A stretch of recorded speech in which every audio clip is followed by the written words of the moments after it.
নমস্কাৰ বন্ধুসকল, মই doctor Suman Bharali, MD Ayurvedic medicine.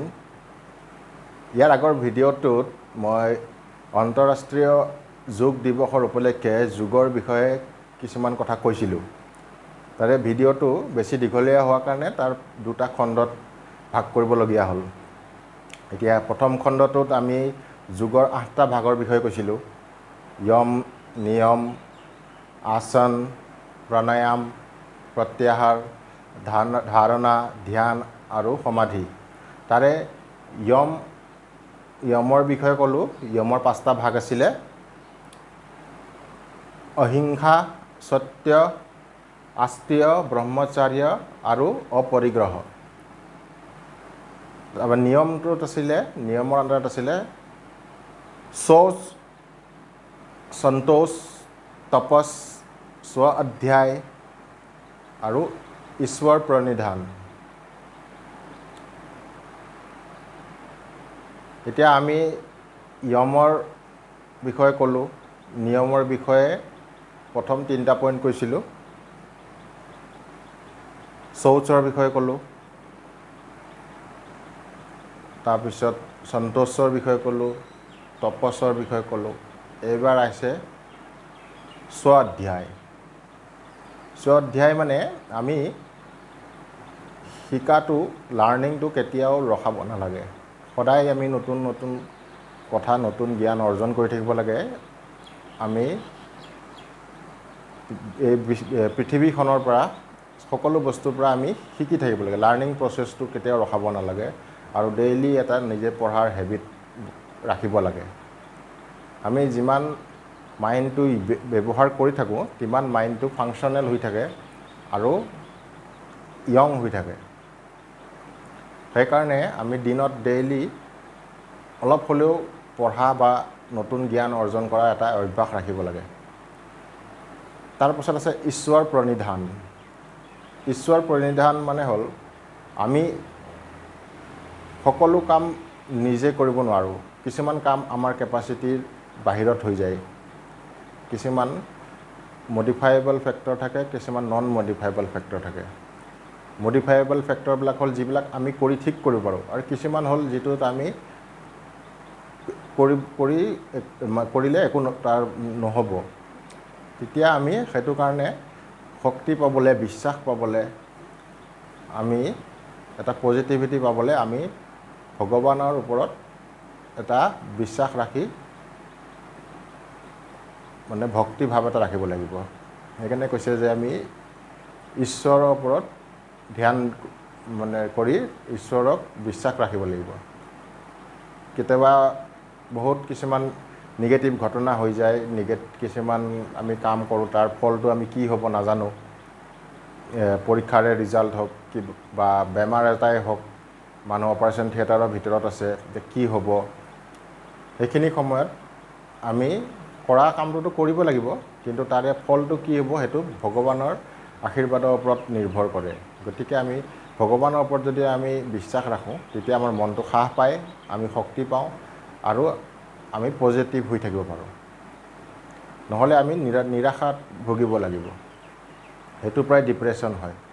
কিন্তু যদি আমি ভগৱানৰ ওপৰত এটা বিশ্বাস থাকে, তেতিয়া আমি যিমান টান বা কঠিন পৰিস্থিতি নহওক, আমি তাৰ পৰা ওলাই আহিবলৈ আমি এটা শক্তি পাওঁ, হোপ পাওঁ। তাৰপিছত আছে আসন। এতিয়া আমি সকলোৱে জানো যে যোগ বুলি ক'লে আসন কৰাটোকে যোগ বুলি ভাবে, কিন্তু আসনটো হ'ল এটা বিৰাট ইম্পৰ্টেণ্ট পাৰ্ট। শৰীৰৰ সকলো অংগ প্ৰত্যংগক ফ্লেক্সিবল, ফিট আৰু এক্টিভ কৰি ৰাখিবলৈ বিভিন্ন আসন আছে। ভৰিৰ পৰা লৈ মূৰলৈকে চব গোটেই অংগবিলাকৰ কাৰণে বেলেগ বেলেগ ধৰণৰ আসন দিয়া আছে, যিবোৰ আসনে আমাৰ ব্লাড চাৰ্কুলেশ্যন, নাৰ্ভৰ কানেক্টিভিটি, তাৰপিছত আমাৰ শৰীৰৰ ভিতৰত থকা গ্লেণ্ডবিলাকৰ চিক্ৰেশ্যন, জইণ্ট, মাছল, বোন সকলো ফ্লেক্সিবল কৰি ৰাখা, তেনেকৈ গোটেই সম্পূৰ্ণ বডিটোক এক্টিভ আৰু ফিট কৰি ৰাখিব পাৰে। আমি যদি সদায় ফিজিকেল এক্সাৰচাইজ নকৰোঁ আমাৰ বডিটো ষ্টিফ হৈ যায়। ষ্টিফ হৈ গ'লে আমি ডেইলি কামবিলাক কৰিবলৈ দিগদাৰ পাওঁ। ৱেট বাঢ়ি যায়। ৱেট বাঢ়ি গ'লে আমাৰ উশাহ নিশাত অসুবিধা হয়। আমি দৈনন্দিন কামবিলাক কৰাত অসুবিধা পাওঁ। গতিকে যদি আমি ডেইলি আসনবিলাক কৰি থাকোঁ তেতিয়া আমাৰ বডিবিলাক যিবিলাক মাচুল আছে সেই টেণ্ডন লিগামেণ্ট সকলোবোৰ ফ্লেক্সিবল হৈ থাকে আৰু আমাৰ শৰীৰটো লাইট ফিল হয়। কাম কৰিবলৈ আমি মানে সুবিধা পাওঁ। আৰু তাৰ বাহিৰেও বিভিন্ন বডিৰ ভিতৰৰ অংগবিলাক যিবিলাক আছে আমাৰ হাৰ্ট, লিভাৰ, কিডনী, চকু, ব্ৰেইন সকলোৰ কাৰণে এই আসনখিনি বেলেগ বেলেগ আসন আছে যিৰ পৰা সকলো অৰ্গেন আৰু অৰ্গেন ছিষ্টেমত এফেক্ট কৰে। বিভিন্ন ৰোগৰ কাৰণে বিভিন্ন আসন পোৱা আছে আৰু কিছুমান ৰোগত কিছুমান আসন কৰিব নালাগেও। যেনেকৈ যদি আপোনাৰ কঁকালৰ বিষ আছে তেতিয়া আগলৈ হালা আসনবিলাক কৰিব নালাগে। আৰু যদি হাৰ্নিয়া আছে তেতিয়াহ'লে পিছফালে হালা আসনবিলাক বেছিকৈ কৰিব নালাগে। আসনবিলাকৰ বিষয়ে তো আসন বহুতকেইটা আছে, তাৰ বিষয়ে এটা বেলেগ ডাঙৰ এটা চেপ্টাৰ হ'ব।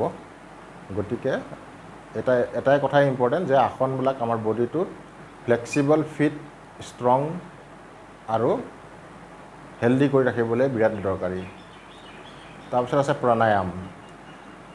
প্ৰাণায়াম মানে হ'ল আমাৰ উশাহটো, আমাৰ যেতিয়া উশাহটো এক্সপাণ্ড কৰা মানে আমাৰ আয়ামটো ডাঙৰ কৰা আমাৰ জীৱনৰ। যেতিয়া আমি ভয়, দুখ বা টেনশ্যনত থাকোঁ তেতিয়া আমাৰ বুকুখন চেপা মাৰি ধৰাৰ নিচিনা লাগে আৰু উশাহটো চুটি হৈ যায়। তেনেকৈ খং কৰিলেও আমি খুব ঘনাই ঘনাই উশাহ লওঁ, কিন্তু উশাহটো বিৰাট শ্বেল' হয়, মানে বহুত কমকৈ আমি উশাহটো ভিতৰলৈ যায়। সেইকাৰণে কি হয়, নিগেটিভ ইম'শ্যনবিলাকত আমাৰ উশাহ নিশাহত এটা চেঞ্জ আহি যায়, যাৰ কাৰণে আমাৰ গোটেই শৰীৰটোত এফেক্ট হয়।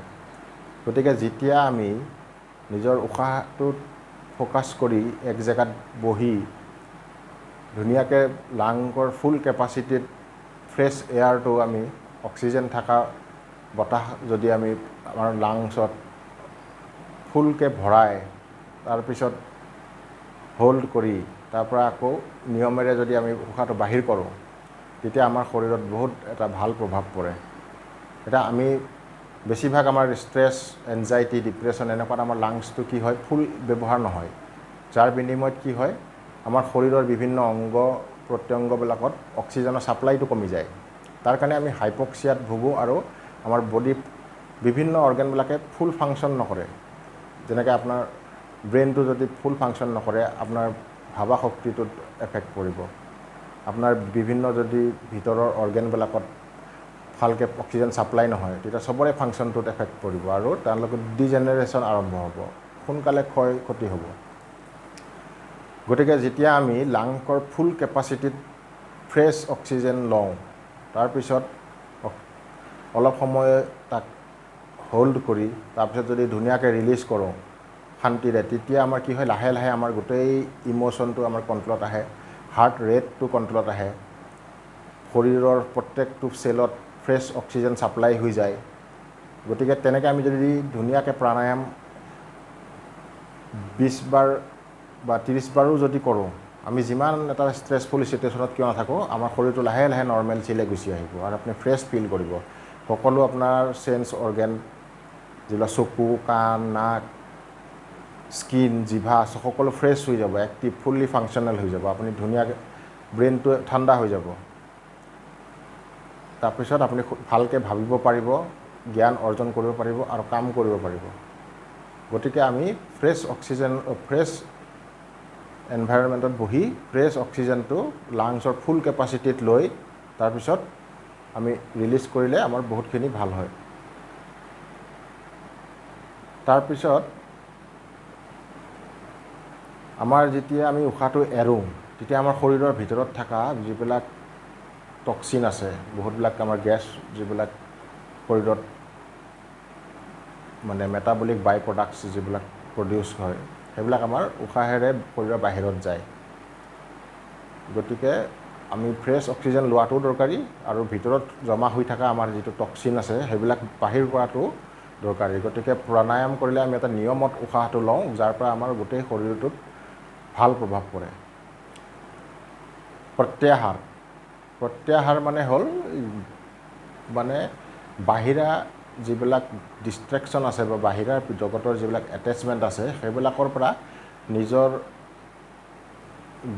মানে মনটো আৰু ইন্দ্ৰিয়বিলাকক ডিটেচ কৰি আমি চাইলেণ্টকৈ বহি নিজৰ ওপৰত অলপ ধ্যান কৰিব লাগে। মানে ধ্যানটো নিজৰ ভিতৰলৈ আনিব লাগে। আমি এনি টাইম পৃথিৱীত বাহিৰত কি ঘটনা ঘটি আছে, বেলেগ মানুহৰ কথা, বেলেগ জেগাৰ কথা, বেলেগ বাহিৰা বস্তুৰ লগত বিজি হৈ থাকোঁ। এইটো কৰিব লাগে, সেইটো কৰিব লাগে, বা আমাৰ মাইণ্ডটো সদায় বিজি হৈ থাকে। সেইকাৰণে আমাৰ কি হয়, ভাবা শক্তিটো ক্লিয়াৰ নহয়। গতিকে যেতিয়া আমি বাহিৰা সকলো বস্তুৰ পৰা ডিটেচমেণ্ট লৈ অলপ সময় চাইলেণ্টকৈ যদি নিজক সময় দিওঁ, অলপ সময় চাইলেণ্টকৈ যদি বহি পেলাই নিজৰ ভিতৰলৈ মনটো লৈ আনোঁ, তেতিয়া আমি নিজৰ আত্মজ্ঞান হয় আৰু আমি কিছুমান কথা ক্লিয়াৰকৈ বুজিব পাৰোঁ।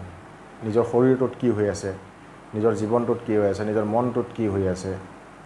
যেতিয়া আপুনি নিজৰ ভিতৰলৈ অলপ সময় দিনত যদি তেনেকৈ অকলশৰীয়াকৈ চাইলেণ্টকৈ বহি নিজৰ মনটো বাহিৰৰ সকলো ডিষ্ট্ৰেকশ্যনৰ পৰা আঁতৰাই নিজক যদি যেতিয়া ৰিফ্লেক্ট কৰিব, তেতিয়া আপুনি নিজৰ জীৱনটোত কি ঘটি আছে, ক'ত কি কৰিব, মানে কি শৰীৰটোত কি ঘটি আছে, সকলো বস্তু আপুনি বুজি পাব আৰু মনটো আপোনাৰ শান্ত হৈ যাব আৰু এটা ভাবা চিন্তাৰ এটা ক্লিয়াৰিটি আহি যাব।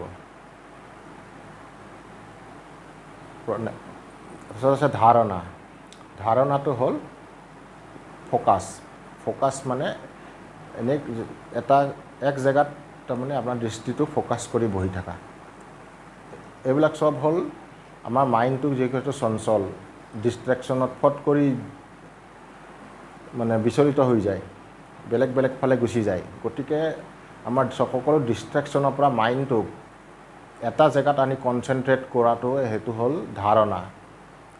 এতিয়া ধাৰণা কৰিলে কি হ'ব, আপুনি যেতিয়া কনচেনট্ৰেশ্যন পাৱাৰটো বাঢ়িব, তেতিয়া আপুনি যিমান এটা হুলস্থুলীয়া পৰিৱেশতে নাথাকক কিয় বা জীৱনত যিমান এটা বিশৃংখল হৈ নাথাকক কিয়, আপুনি নিজৰ কামটোত আপুনি ফ'কাছেৰে কৰিব পাৰিব আৰু ফ'কাছেৰে কৰিলে আপুনি সেই কামটোত ছাকচেছ হ'ব। তেনেকৈ আছে ধ্যান মেডিটেশ্যনৰ বিষয়েটো চবেই শুনিছে, কিন্তু বহুত কমে তাৰ এক্সপিৰিয়েঞ্চ কৰিছে। মেডিটেশ্যনটো হ'ল আমি ধুনীয়া শান্ত পৰিৱেশ এটাত বহি অলপ সময়ৰ কাৰণে উশাহটো নিয়মত লৈ চকু মুজি আমি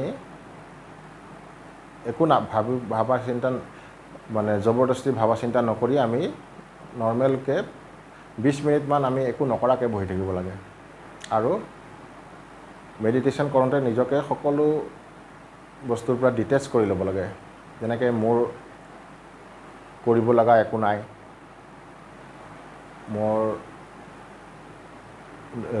মোক একো নালাগে আৰু মই কোনো নহয়, এই তিনিটা কথা ভাবি ল'ব লাগে। নহ'লে কি হয়, আমি এনি টাইম নিজৰ ইগ'ক লৈ মই এই হয়, মই সেই হয়, মই ইমান কৰিছোঁ, এইবিলাক কথা লৈ আমি নিজকে বহুত কথাৰ পৰা আঁতৰাই ৰাখোঁ যে মই এনেকুৱা হয়, গতিকে মই এইটো কাম নকৰোঁ। নিজৰ অহংকাৰত আমি বান্ধোনত থাকোঁ। 2 নম্বৰ, আমি নিজকে সকলো কামৰ দায়িত্ব ৰেছপনচিবল বুলি ভাবোঁ আৰু আমাৰ কৰিব লগা কাম কেতিয়াও শেষ নহয়। যিমানে কৰক আপুনি, আপোনাৰ আৰু কৰিব লগা কাম থাকে। এটা কাম কৰা হৈছে মানে আপুনি আৰু এটা কাম কৰিব লাগিব বুলি ভাবি থাকে, মনটো ছেটিছফাই নহয়। গতিকে যেতিয়ালৈকে মনটো আপোনাৰ তেনেকৈ বান্ধোনত থাকিব, তেতিয়ালৈকে আপুনি ধ্যানটো নহ'ব। গতিকে প্ৰথম ভাবিব কৈছে যে মই কোনো নহয়, নিজৰ মানে ইগ'টোক আঁতৰাই ৰাখিব দিছে। তাৰপিছত কৈছে যে মই কৰিব লগা একো নাই, যাতে আপুনি মাইণ্ডটো বিজি হৈ নাথাকে। তাৰপিছত মোক একো নালাগে। আমি আৰু এটা কথা ভাবি থাকোঁ যে কি, আমি যিমান পালেও আমি আৰু কিবা এটা ডাঙৰ বস্তু পোৱাৰ কথা চিন্তা কৰি থাকোঁ। যিয়ে হওক, সেইটো লাগিলে টকা পইচাই হওক, পাৱাৰেই হওক বা মানে এটা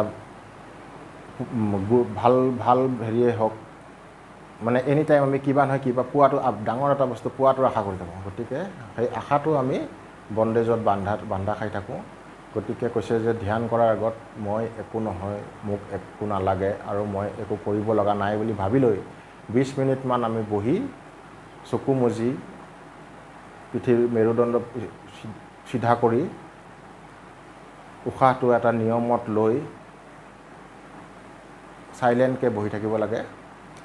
তেতিয়া আমি বাহিৰা কথা ভাবিব নালাগে, জোৰ দি ভাবিব নালাগে।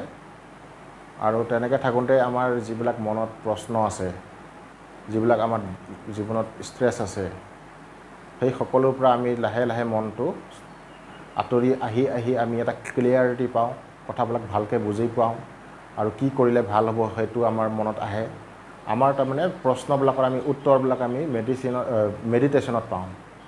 গতিকে সদায় ধ্যান কৰাটোত আমাৰ মাইণ্ডটো ঠাণ্ডা হয় আৰু ডিটেচমেণ্ট হয়। বাহিৰা জগতৰ যিবিলাক এফেক্ট আছে সেইবিলাকৰ পৰা মনটো আঁতৰি আহি ক্লিয়াৰকৈ আমি ভাবিব পৰা হওঁ আৰু যিকোনো কাম এটা কৰাৰ ৰাইট আমি আইডিয়াটো পাওঁ। আৰু মাইণ্ডটো ঠাণ্ডা হোৱাৰ লগে লগে শৰীৰত বহুত প্ৰভাৱ পৰে আৰু আমি সকলো আমাৰ যিমান টেনশ্যন থাকে, ষ্ট্ৰেছ থাকে, সেইবিলাকৰ আমি তাৰে এনচাৰটো বিচাৰি পাওঁ।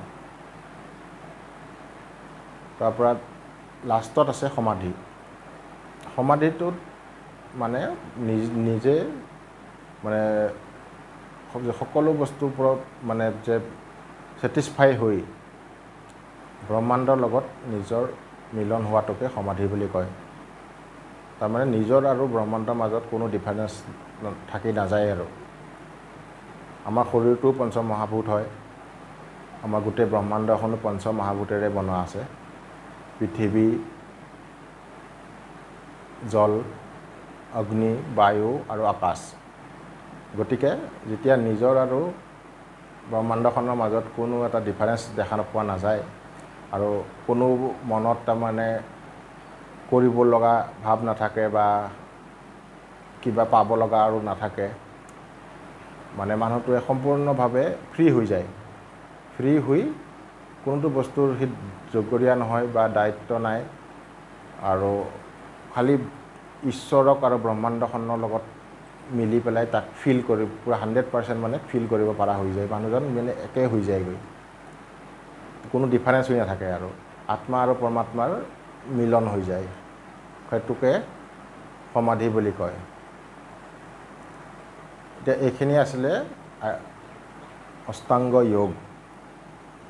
য়ম, নিয়ম, আসন, প্ৰাণায়াম, প্ৰত্যাহাৰ, ধাৰণা, ধ্যান, সমাধি।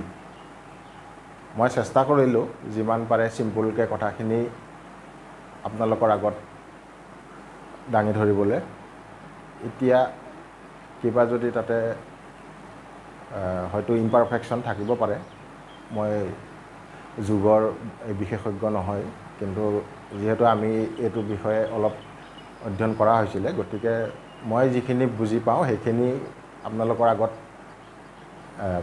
কৈছোঁ। তাৰ পৰা যদি লাভ হয় তেতিয়াহ'লে মোৰ কথাখিনি এটা ছাকচেছ হ'ব। Thank you. সকলোৱে ভালে থাকক।